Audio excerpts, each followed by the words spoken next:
Speaker, just to confirm, yes, it's indeed true. The Cabinet Secretary did write, and I was copied in that letter.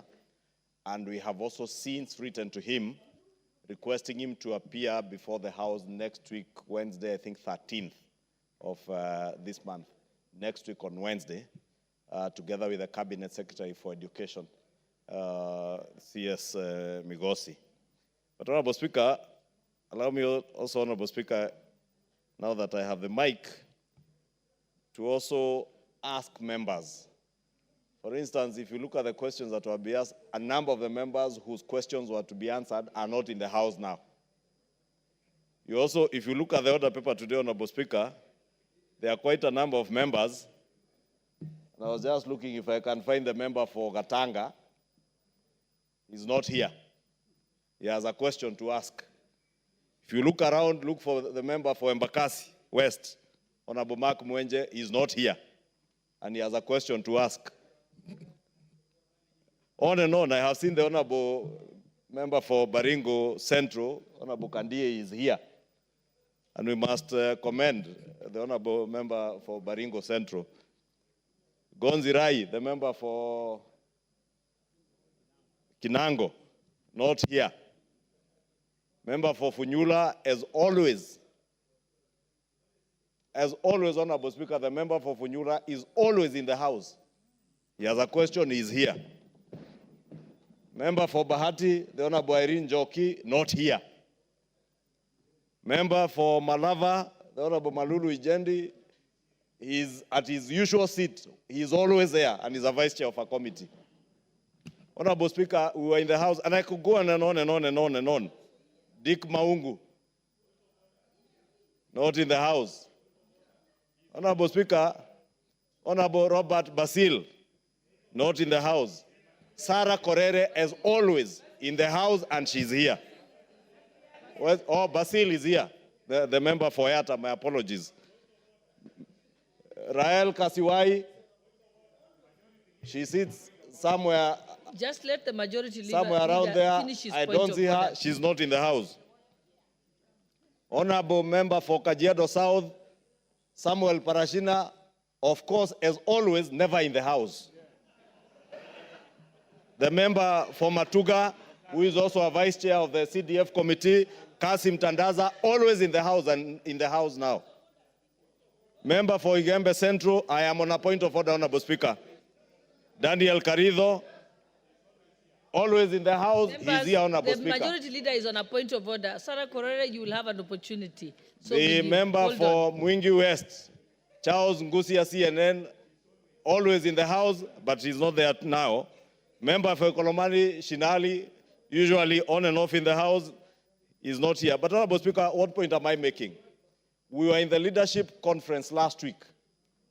Honorable Speaker, under the able leadership of the chair of the Parliamentary Service Commission and also our speaker, and part of the issues that were raised by members in that conference is House attendance.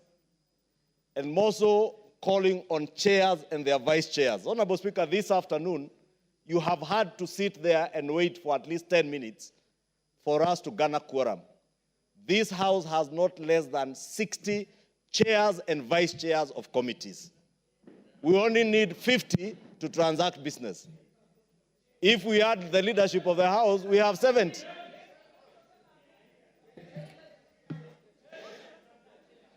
Honorable Speaker, I counted the chairs who were in the House at the time you asked for the quorum bell to be rung. Only 5 chairs of committees were seated in the House, and about 7 vice chairs. Where were the other 43, Honorable Chair? I want to say, Honorable Chair, Honorable Speaker, I wanted to ask that you remind these chairs and their vice chairs, Honorable Speaker. As we said in Naivasha, we have only another 4 weeks to go for a long recess. But these are the 4 weeks of reckoning. If you are a chair of a committee, you must be in the House at 2:30. If you are a vice chair, you must be in the House at 2:30. There is no reason for the Speaker to come and sit and wait for quorum When there are members who have business to be transacted on the floor, they are not in the house. When we have chairs who should be responding, and this kind of behavior, Honorable Speaker, the member for Imenti Central should know. We are not in a marketplace in Imenti Central for him to walk in and shout that he's here. He knows he should also have been here at 2:30. Honorable Speaker, I was saying it's imperative that we reiterate from your seat, Honorable Speaker, the need for members to be in the House, especially chairs and their vice chairs, because even if all these members who have to ask questions were in the House, Honorable Speaker, and statements, you need those chairs and their vice chairs to respond and tell you when does the member expect an answer. And probably that is why the members who are even coming to ask questions are not here, because there will be nobody to respond to them. And let me tell chairs from both sides of the House, if you are a chair of a committee or a vice chair, please take your work seriously. If you do not, we have another 280 members who can take those positions. Do the honorable thing. If you don't have time for the House, just do the honorable thing. And you know, we're in this season, the season Junet Mohammed calls the season of impeachment.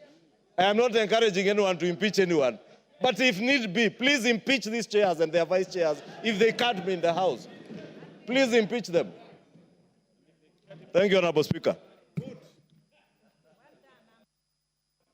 I think, honorable members, what the honorable majority leader has said is part of what was resolved during the leadership retreat in Mombasa. I know that members have actually proposed that those chairpersons be changed, but I will restrain myself from putting that question until the substantive speaker is in the chair. But meanwhile, before we proceed, what's your, member for Kitutu Masaba, what is your point of order? No, please sit down. There's someone else on their feet. Thank you, Madam Speaker. With all respect to our majority leader, Madam Speaker, I was worried whether the honorable majority leader is in order to knowing very well that our constituents are watching this television. Is it in order for him to name individuals, name by name, reading a list, whereas some of the members whom he has named were here during the morning session all the way to the end, and they are out here coming, so they have not missed their attendance. Some of these naming can be very damaging. Yes, it is a public document whereby they were informed, because if you look at the order paper, there is no CS there. So no one is under obligation to be here to create quorum. If you have a problem to deal with your chairs, you deal with the chairs. If you want to tell us to impeach them, let us impeach. But you cannot go naming us on live TV for not attending. We are elected to be here and we are answerable to our people, but the majority leader is not the prefect to read the names. Thank you, Honorable. Kitutu Masaba, I don't think any of those chairpersons have given you a brief to hold their brief and to be able to be their advocate. So I think they will speak for themselves. Honorable member for Kitutu Masaba, please be seated. Yes, you do not hold a brief for them. They shall respond on their own behalf. The Honorable Sarah Korere, I will give you an opportunity. Thank you, Speaker. Speaker, I think I'm in agreement with the majority leader that those people who have been bestowed with leadership must be held accountable for the positions that have been given. And Madam Speaker, again on the cabinet secretaries, you know, Speaker, today, our very good friend and sister, Soipan Toya, had lost her brother who was being buried today.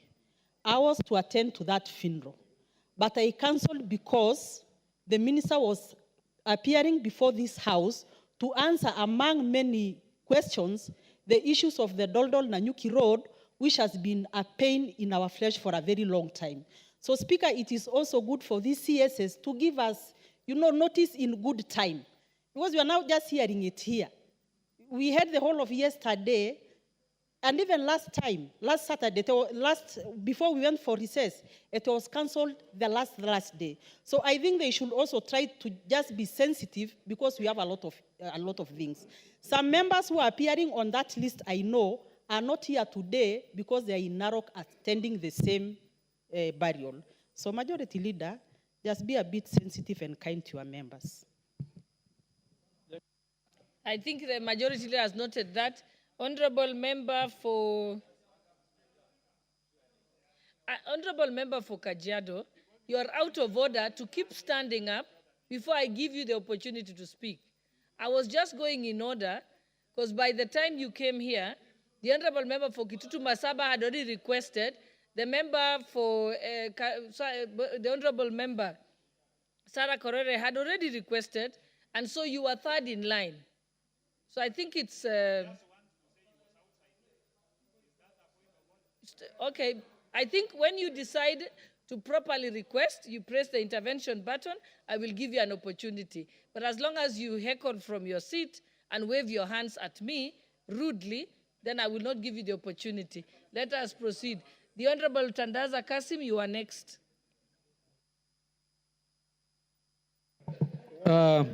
Thank you, Madam Speaker.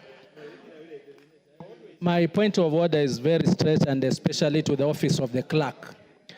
It's normally our tradition, because we are representing our people, when you have a question to be answered by the CS, this is a question that is for your people, from your constituency.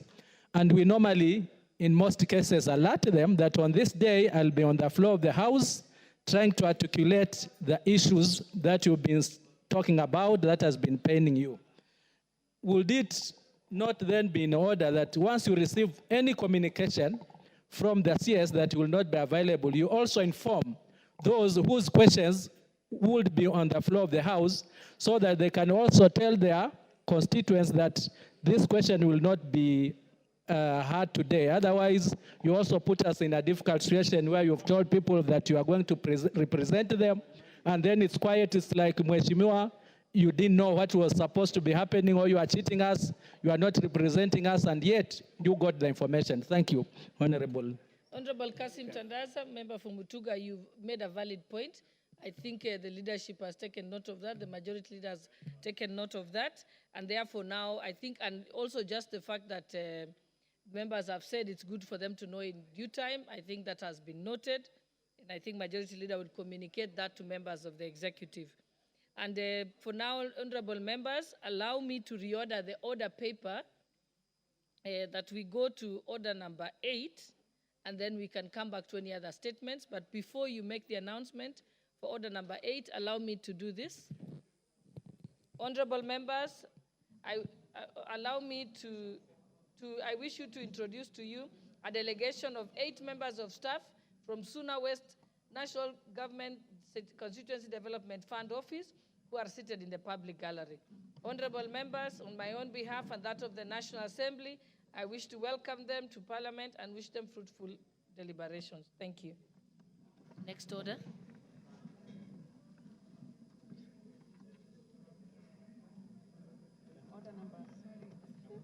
Order number 8, motion, report of the Committee of the Whole House on the Kenya Drugs Authority Bill, National Assembly Bill number 54 of 2022.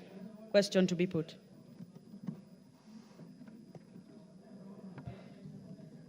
You want to? Okay, honorable members, we are just, before we go on to that order number 8, I'll allow the member for Suna West to welcome our guests on our behalf. Mr. Speaker, and